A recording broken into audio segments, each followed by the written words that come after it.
Yes. Thank you for answering my questions. My name is Joy. Hi, Joy. And it's an answer to prayer to be here. So here they are. 3 real quick questions, Okay. a little complicated. How do I know if I am saved if I have blasphemous thoughts? Should I be taking communion if I am not sure if I am saved? If I am not chosen, would I even care about being saved? Really good questions, Joy. You have a wonderful name, but sometimes it's hard to live up to, isn't it? I mean, how would you like to be named Joy and have to always be assumed to be possessing all of that?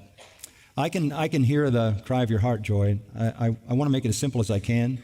The fact that you are asking these questions is evidence of the work of God in your heart.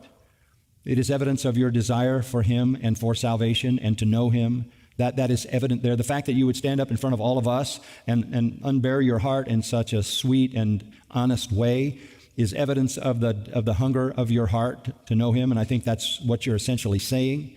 The way you know that you are saved is by your desire. Do you desire to know God? Yes. Do you desire that He would know you and love you? Yes. Do you desire to love Him? Yes. Do you desire to honor Him? Yes. Do you desire to obey His word? I do, but I can't do it on my own strength. Well, of course not. Join the club. And that's why we're all here. This is the same with all of us. It's all of grace, isn't it? It's all of grace. The Apostle Paul in Romans 7 helps us because this is the Apostle Paul. This is the one that we would elevate as the supreme example of a Christian. And he says, he calls himself a wretched man because he says, I do what I don't want to do and I don't do what I want to do. He said, there is a principle in me that loves the law of God, but I see another principle in me warring against the principle of my mind, and it's the principle of my flesh, and it causes me to do the very opposite of the things I want to do. And he says, oh, wretched man that I am, who will deliver me from the body of this death?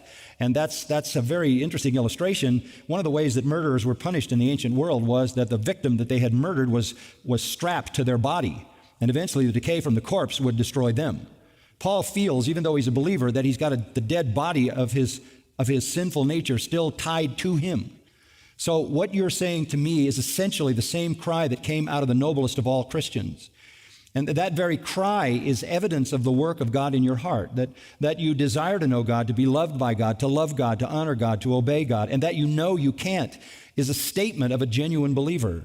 Because you recognize that you aren't everything you should be, and you are utterly dependent upon God Himself and upon the Holy Spirit. That's true of your salvation. You can't save yourself, and you can't sanctify yourself. So you're where all honest Christians live.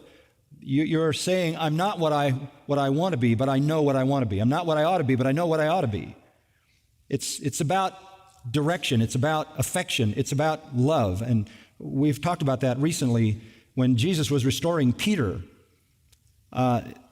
In John 21, he said 3 times, do you love me? Do you love me? Do you love me? And Peter had been caught in disobedience again.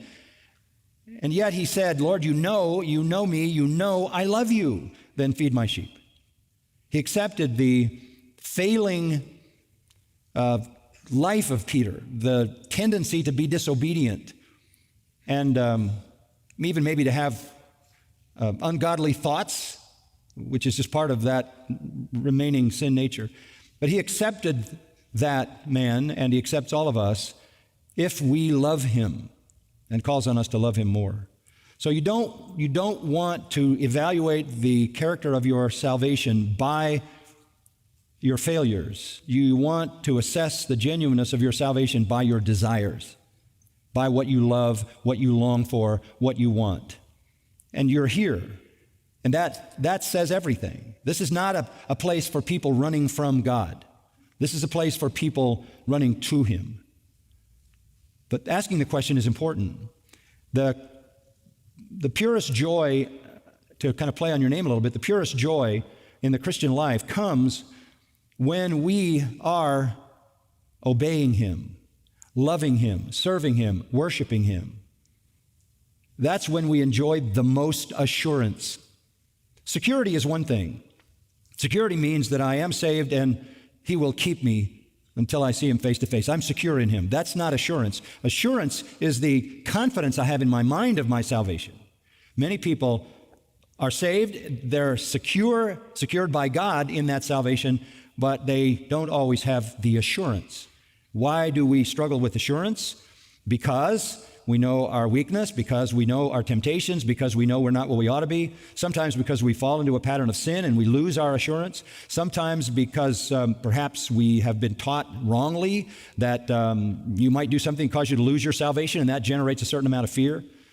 But to go back to the main point, the very desire of your heart is the evidence of the work of God in your life, because unregenerate enemies of God don't have those desires. Okay? Does that help? Thank you. Thank you, Joy.